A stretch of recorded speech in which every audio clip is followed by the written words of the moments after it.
Happy Sabbath day. Happy day. Wacha mimi pia niseme niko na furaha kubwa kuwa hapa kwa kanisa hili la Sabato la hapa Meru. My friend Dr. Matiang'i aliponiambia tutakuja kanisa ya Sabato Meru na atakuwa mgeni wangu hapa Meru, mimi nilimwambia ashughulike yeye mwenyewe, kwa sababu sikujua utaratibu wa kanisa hili vizuri, lakini kuwa najua yeye ni elder wa kanisa hii, kwa hivyo hakutakuwa na wasiwasi, tutaweza kufika. Lakini nimekuwa na urafiki, si Matiang'i peke yake, hata kule nilikuwa mbunge, nilikuwa nashirikiana na kanisa hili.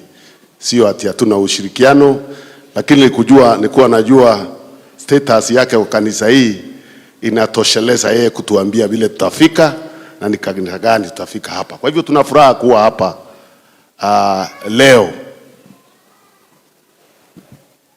Tumefanya kazi na Dr. Matiang'i kwa ile miaka tulikuwa kwa serikali.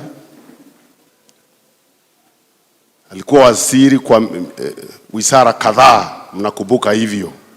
Alikuwa kwa ardhi, nakumbuka kutatua mashinda hapa na pale ya ardhi.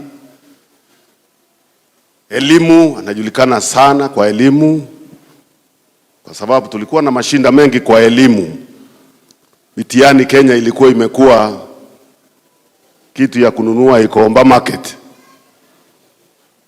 Toto wanaenda kusoma, wanasoma, wale wako na pesa, mtihani inauzwa kiolela hivyo. Standard zikuwa zimeporomoka, ethics kiskaisha. Alikuja akasimamia hii, akatatua hiyo shinda na mashinda mengine.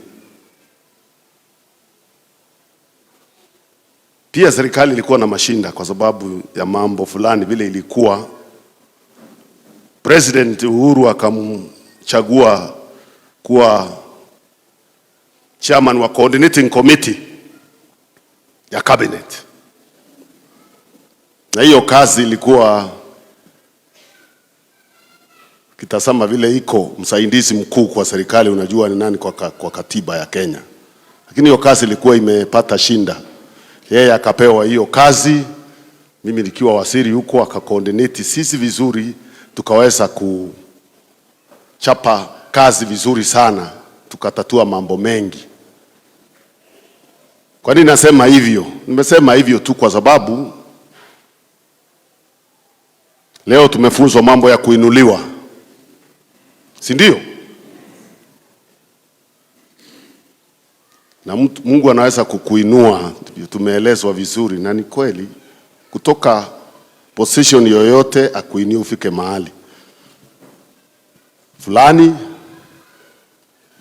Sasa yeye ameinuliwa, sinaona anainuliwa. Tukiwa wabunge alikuwa na ile program ya World Bank, ile ilikuwa inafunza mambo ya democracy na nini. Hiyo ndio wakati wa kwanza mimi kumsikia. Kaambiwa ni huyu anaitwa Matiang'i. Sikumjua kumuonana na yeye, lakini alikuwa anafanya hiyo kazi. Mimi kwa kifupi nasema ana uzoefu, ana elimu, na ako na maadili pia ambayo yanakosekana siku hizi kwa mambo ya kuendesha mambo ya serikali. Na akiinuliwa na Mungu apate hii kazi anatafuta, mimi nafikiri hata injinua zaidi, ataweza kuserve. You'll be able to serve the people the way he has served them in those other capacities that he has been. Na ndio sababu mimi tunatembea na yeye kwa hii safari. Mimi pia nimeinuliwa mara mingi. Mungu huinua watu. Nilikuwa mbunge huko Tigania East. term 2, nikafanya kazi mpaka watu wa Meru wakanotice, wakanifanya gavana wa kwanza wa Meru. Kutoka hapo sikuweza, kura yangu haikuweza kutosha 2017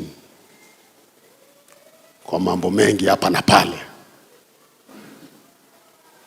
President Uhuru akanotice mimi nikiwa pande hii, akanipa kazi, ndio tukakutana na Dr. Matiang'i huko. Kwa pia ni kuinuliwa, si ndio?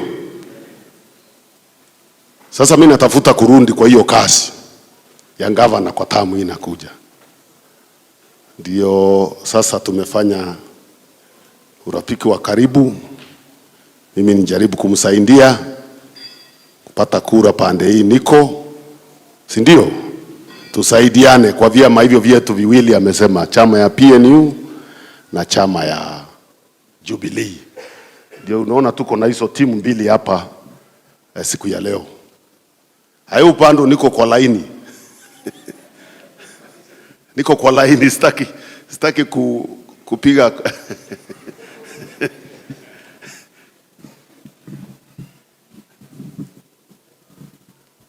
na unajua mimi nimepatishwa pia, ni vile nimepatishwa kule Methodist. Mimi ni member of Methodist Church.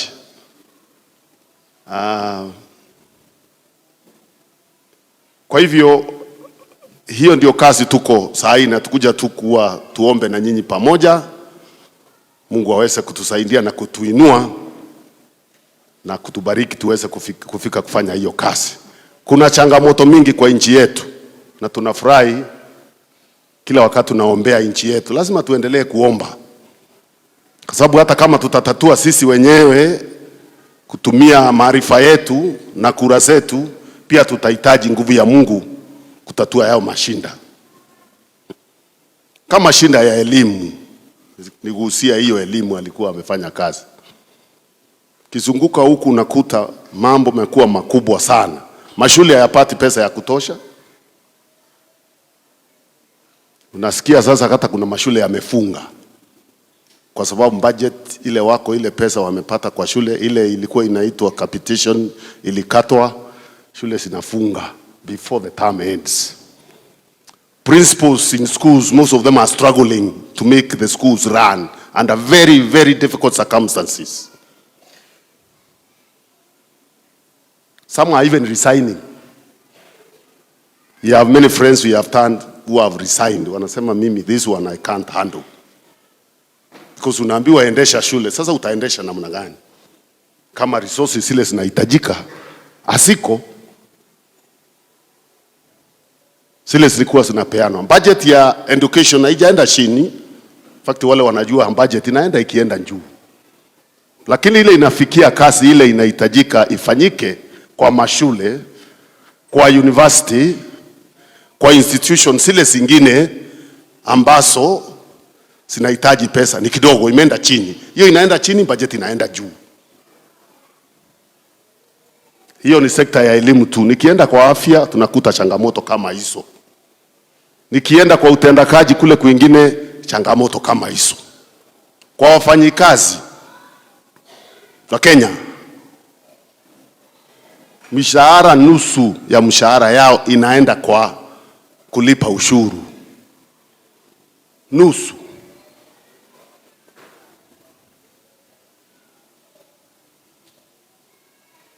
Nusu ya mshahara yako. Wewe unafanya kazi kutoka asubuhi mpaka jioni, wiki, mwezi, mwisho wa mwezi ukilipwa unalipwa nusu, ile ingine inaenda kuchangia maendeleo ya Kenya. Na hiyo maendeleo unaona ikididimika. Sasa tunaambiwa tunajengewa manyumba nini, hata hiyo nimeona kwa gazeti jana pia inataka kuwekwa kwa kitu wanaita securitization. Hiyo pia inatoka kwa mshahara ya wafanyikazi. Nilikuwa na hesabu, hiyo ni ile pesa inaingia huko, hii ingine na hii ingine yote ndio inakuja 40 something, almost 50% kwa taxes. Hiyo sasa wanasema, ilikuwa kwa gazeti, sio mimi nasoma tu, nasoma kwa nini.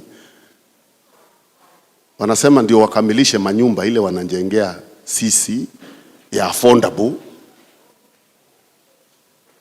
Ile pesa mnatoa itoshi, wanataka kuitumia kuomba loan ya future. Hiyo ndio wanaita securitization. Hiyo sasa waombe pesa ambayo itakomiti hiyo pesa mnatoa kwa miaka ingine 5. Hiyo inamaanisha hata serikali ikija ingine mpya, sababu hiyo itakuwa loan, lazima utaendelea na hiyo levy ndio ulipe hiyo loan imeombwa kutoka huko nchi za ng'ambo. Maisha imeenda juu, cost ya maisha inaenda juu. Kwa hivyo tunahitaji maombi. Nataka kusema kwa kifupi, maombi, na pia because faith requires action. Si ndio? Si faith lazima iwe na action. You have to back your faith with action. Maombi na action ya nyinyi kufikiria kama Wakenya wale wengine wa Kristo, kufikiria wale madhehebu wengine, kufikiria tuweze kupiga hatua ya kubadilisha hiyo mambo. Tushikane pamoja tubadilishe hiyo mambo. Na sisi tuko kwa hiyo harakati ya hiyo kazi, na ndio imetuleta hapa na Dr. Matiang'i. Sasa situmpe Helda nafasi ya tumusikilize na yeye tuone vile atasema. Hapa tunapiganga makofi.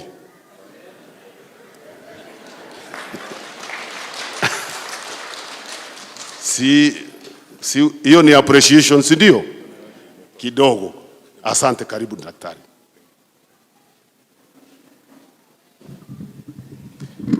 Si Wakristo wa Sabato hatupigangi makofi kwa kanisa?